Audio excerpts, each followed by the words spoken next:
Good morning, everyone. Today I'm going to start our chapter sound. Okay, so as we know that sound is what?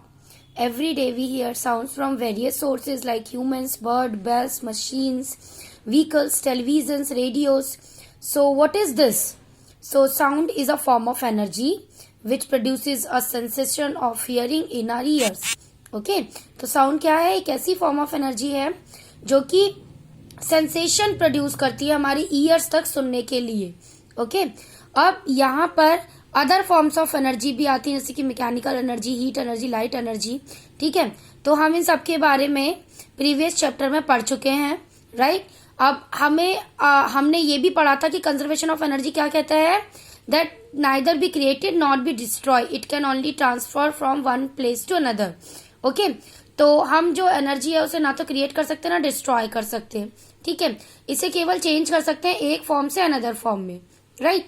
जैसे आप clap करते हैं तो sound produce होती है, तो आप साउंड प्रोड्यूस कर सकते हो अपनी एनर्जी को बिना यूज किए. So obviously not. So which form of energy did you use to produce sound? आप कौन सी फॉर्म ऑफ एनर्जी यूज करेंगे अगर आपको साउंड प्रोड्यूस करनी है? तो हम यही सारी चीजें इस चैप्टर में डिटेल में पढ़ेंगे. ओके, कैसे जो साउंड है वो ट्रांसमिट होती है एक मीडियम से दूसरे मीडियम में और फिर कैसे हमारे ईयर्स तक पहुंचती है. ओके, तो इसके बारे में प्रोडक्शन ऑफ साउंड से स्टार्ट करेंगे. ओके, तो प्रोडक्शन ऑफ साउंड के अंदर आपको क्या करना है, आपको एक ट्यूनिंग फॉर्क लेना है. ठीक है, और इसे वाइब्रेट कराना है. ठीक है, कैसे कराएंगे? रबर पैड से स्ट्राइक करा के. So here is experiment. Okay, तो ये ट्यूनिंग पैड लिया है. Okay, tuning fork, sorry, this is a tuning fork. Okay, तो इसे क्या कराना है, थ्रेड से टच कराना है. ठीक है, तो जैसे ही आप थ्रेड से टच कराएंगे तो ये थ्रेड के साथ एक बॉल जो है वो बंधी हुई है. ओके, तो जैसे ही आप इस बॉल को पुश करेंगे तो आप यहाँ पे क्या ऑब्जर्व करेंगे, आप यहाँ पे ऑब्जर्व करोगे कि जो ये आपकी बॉल है, ये जो बॉल है वो आपकी वाइब्रेट हुई एंड देन वहां पे साउंड प्रोड्यूस हुई. तो यहाँ पे आपने देखा that we have produce sound by striking the tuning fork. Okay, तो हम साउंड को प्रोड्यूस कर सकते हैं कैसे? By plucking, by stretching, by rubbing, by blowing और by shaking different objects. Okay, तो ये एक्टिविटी करने के बाद आपने देखा किस तरीके से वहां पे साउंड प्रोड्यूस हुई. ओके, तो अब हम बात करेंगे प्रोपोगेशन ऑफ साउंड.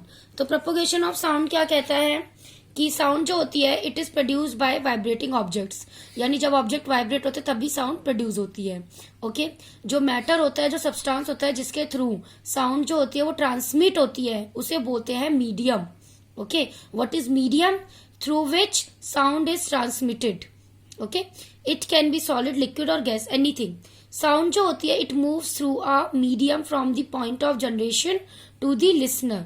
ओके, तो जहां से जनरेट हो रही है साउंड उस मीडियम से पहुंचकर लिसनर यानी जो सुन रहा है वहां तक पहुंचती है. When the object vibrates it sets the particles of the medium around it and vibrating. ठीक, तो जब ऑब्जेक्ट वाइब्रेट करता है, ये क्या करता है, जो पार्टिकल्स होते हैं उस मीडियम के अंदर जो मौजूद होते हैं वो क्या करने लगते हैं, वो वाइब्रेट करने लगते हैं. ओके, तब वहां पे साउंड क्रिएट होती है. ठीक, और वो साउंड क्रिएट होके ईयर्स तक पहुंचती है. ओके, तो ये चीजें यहाँ पे बहुत इंपॉर्टेंट थी कि आपको पता होना चाहिए हाउ साउंड प्रोड्यूस. तो this is the propagation of sound. Okay, अब हम पढ़ते हैं वेव के बारे में. तो वेव क्या है बेटा? वेव एक ऐसी डिस्टर्बेंस होती है which moves through a medium when the particles of the medium gets set neighbouring particles into motion. यानी वेव जो होती है वो एक ऐसा डिस्टर्बेंस होता है, ओके, जो कि मूव करती है किसी भी मीडियम के अंदर, यानी ये मीडियम में ही मौजूद होती है. यहां से पता चला जब पार्टिकल जो होते हैं किसी मीडियम के वो अपने नेबरिंग पार्टिकल्स के साथ सेट हो जाते हैं. ठीक है, और वो मोशन में आ जाती हैं. Okay, they in turn produce similar motions in others. ठीक, फिर वो जो पार्टिकल्स होते हैं वो अपने नेबरिंग पार्टिकल्स के साथ मूव करते करते उनके सिमिलर मोशन में आ जाते हैं. Okay, so the particles of the medium do not move forward themselves. तो जो पार्टिकल्स होते हैं मीडियम के वो खुद से फॉरवर्ड नहीं होते हैं.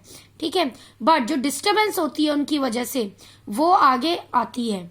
Okay, this is what happens during the propagation of sound in the medium.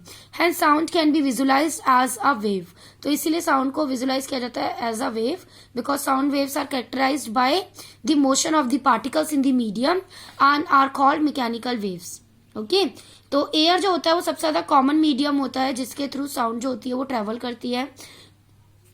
जब वाइब्रेटिंग ऑब्जेक्ट जो होते हैं मूव करते हैं आगे की तरफ तो ये क्या करते हैं, ये पुश करते हैं और कंप्रेस करते हैं एयर को, ठीक है, जो इसके सामने आती है. ठीक, फिर ये एक ऐसे रीजन को क्रिएट करती है जहां पे हाई प्रेशर होते हैं. ओके, इस रीजन को बोला जाता है कंप्रेशन. ओके, जो कि हम अभी फिगर के थ्रू देखेंगे which is given in 12.5 figure, right, वो हम अभी देख लेते हैं. इस तरीके से ये ट्यूनिंग फॉर्क है, ये ऑब्जेक्ट ऐसे वाइब्रेट कराया तो देखो पार्टिकल्स किस तरीके से बाहर निकले. ओके, और सभी एक ही डायरेक्शन में मूव करेंगे. ओके, बट देखो कहीं कहीं पे इसकी हाई डेंसिटी, जहाँ पे ज्यादा डार्क है वहां पे हाई डेंसिटी है. ओके, बट ये एक फॉर्म, वेव फॉर्म में ही क्या हो रहे हैं, प्रोपोगेट हो रहे हैं. ओके, तो ये जो होते हैं ये साउंड वेव को प्रोपोगेट कराते हैं उसी मीडियम में. और कंप्रेशन जो होता है वो रीजन होता है हाई प्रेशर का, मैंने ये भी बता दिया. फिर वहां पे आता है कंप्रेशन के बाद रेयरफेक्शन जो कि रीजन होता है लो प्रेशर का. जैसे स्टार्टिंग में क्या है, compression, C for compression. Rarefaction क्या है आपका, आर फॉर रेयरफेक्शन. ये जो लाइट है, जहाँ पे लाइट वेव्स दिख रही हैं वो रेयरफेक्शन है क्योंकि यहाँ पे जो पार्टिकल्स हैं वो लो प्रेशर के अंदर है. फिर जैसे ही हाई प्रेशर आ जाता है तो ये देखो ये कंप्रेशन है जहाँ पे यार डार्क रीजन दिख रहा है. ओके, तो याद रखना कंप्रेशन के अंदर हाई प्रेशर रहता है बेटा और रेयरफेक्शन में लो प्रेशर रहता है. Okay, next we are going to discuss about the sound needs a medium to travel. यानी साउंड को जरूरत होती है किसी मीडियम की ट्रेवल करने के लिए. ओके, क्योंकि साउंड जो है वो मैकेनिकल वेव है तो इसे एक मटेरियल मीडियम की जरूरत होती है जैसे कि एयर, वाटर, स्टील, इसकी प्रोपोगेशन के लिए. क्योंकि ये किसी वैक्यूम के अंदर, जहाँ पे एयर नहीं होती है, vacuum is what, where there is no air, तो इस जगह पर ये मूव नहीं कर सकता because sounds need a medium, a air medium to travel. Okay students, so thank you class.